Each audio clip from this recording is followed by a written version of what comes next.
Hi, welcome back.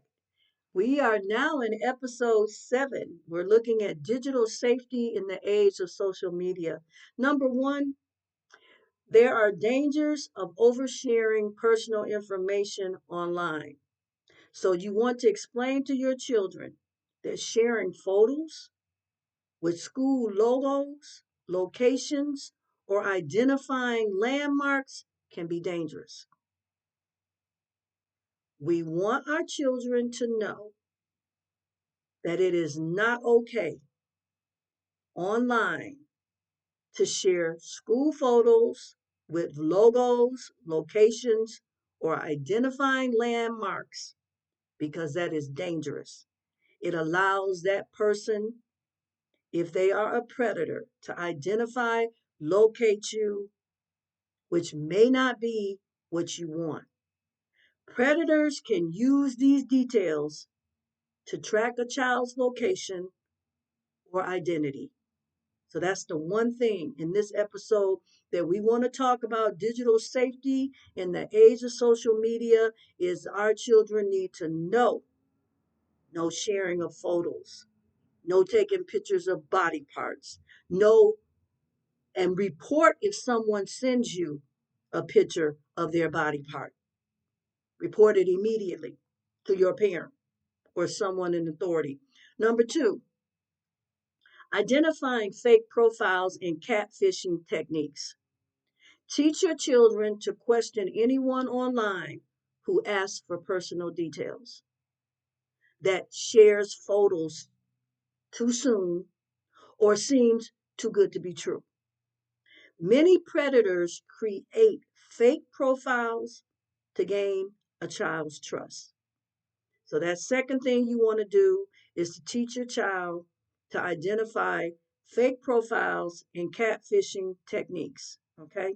The third thing you want to do for social media platforms, vulnerability and mitigating risk. We want them to to be able to get around these risks.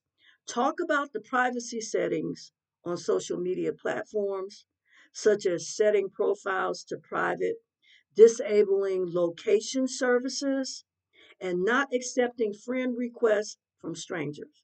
That's the most important thing. Do not allow or permit your child to receive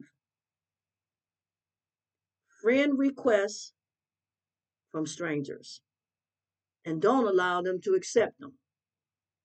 There needs to be a regular audit of your children's friend list on social media.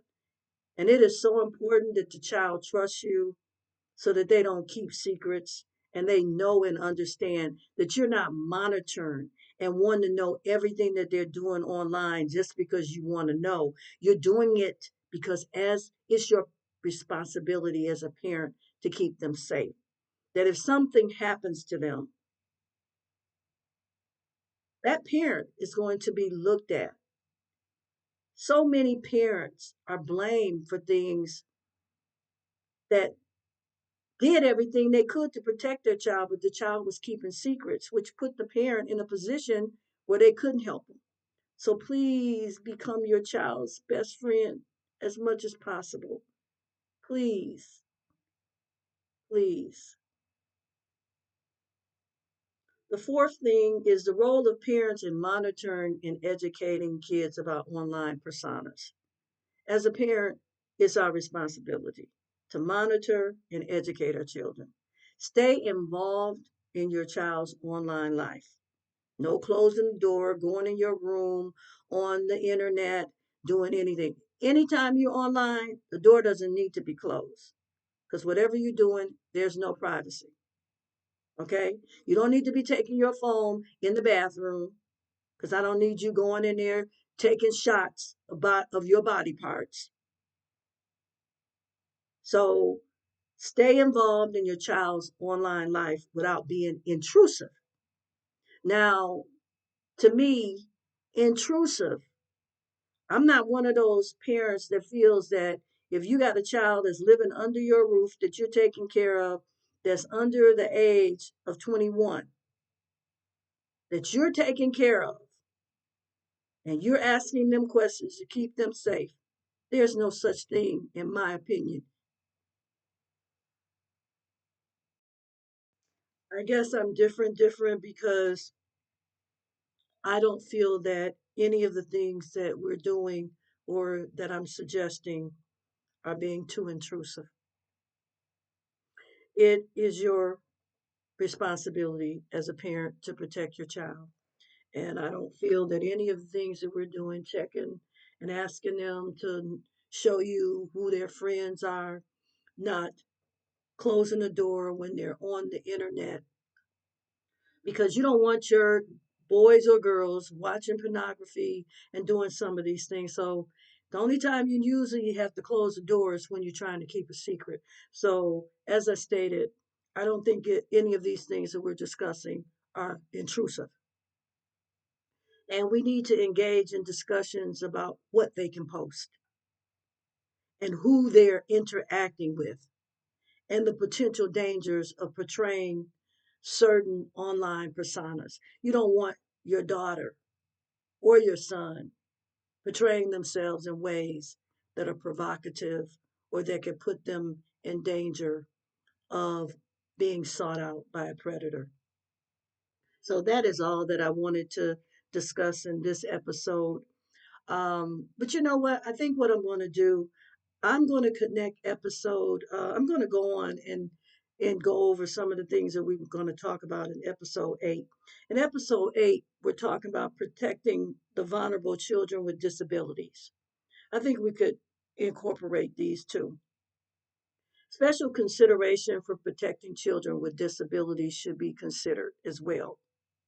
Children with disabilities may have difficulty communicating abuse. They may have difficulty identifying when a person is being inappropriate. So it is important to have open, clear communication channels. So make sure that caregivers and staff have specialized training so that they can identify certain things, because disabled children are being raped and abused as well. We are living in a day and age when children and the elderly are not loved, protected, or respected. And it is just become, we're living with such a deep evil inclination and base. We have gotten so base in nature where some of the conduct of humans have become lower than beast. And it's really sad that we have to imagine that if a child is disabled, that some individual will take advantage of that child. Just as bad as we can imagine someone abusing a 2-month old or 2-day old baby or a 3-month old baby. Sick behavior. And be beyond animalistic, because animals take better care of their children than that. I'm really getting very choked up about this. So please understand that this is important to me, and I really want to protect our children. This is family first, and our children are so important. The second thing we need to know about protecting children that are vulnerable with disabilities, we need to identify again with them risk factors for exploitation in the disabled community. Beware that predators may specifically target children with disabilities because they believe they are less likely to report abuse or to even be able to express it, or that people would believe them. So ensure that all your caregivers and educators have thoroughly been vetted, because some of these children are being exploited and abused by their caregivers and educators. Third thing is training caregivers and family members to protect disabled children. Caregivers and family members need specific training on how to work with disabled children in a way that empowers the child and respects their boundaries too. Make sure that there are clear reporting mechanisms for something that seems off. Communicate that to your disabled child. Give them clues. Give them a plan. Find a way to have this conversation with them as well. Number 4, we want to ensure disabled children have access to trusted adults. Remember, we said a definition of a trusted adult was a person that respected boundaries, followed rules, and encouraged the child to be independent, and independent in the sense to say, no, that's not happening. No, I'm not comfortable. No, bag up. No, I want to call my parent. No.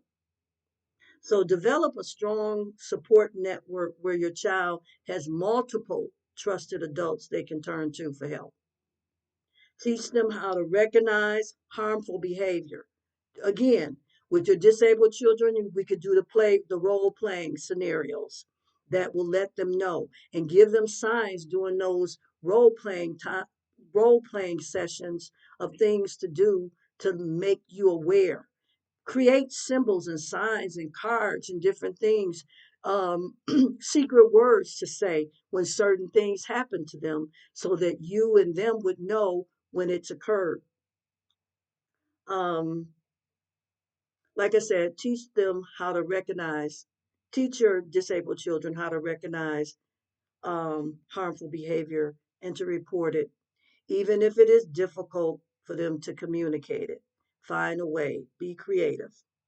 Okay, the next thing we're going to talk about is building a safe and supportive community. And that's going to be our next episode. That will be on next week. Talk to you later. Have a great day. And thank you for being patient with me. Thank you for going through these moments of when I get a little overheated and bothered, or maybe sharing too much, maybe in your opinion. And I hope that I'm not expressing things that are causing anyone stress. My intention is to teach you or to share with you some things that would help you to better protect your children, whether they're disabled or not. I just want our children to be safe and our community to be safe. So God bless you and have a great day. Look forward to talking to you next week. Bye bye.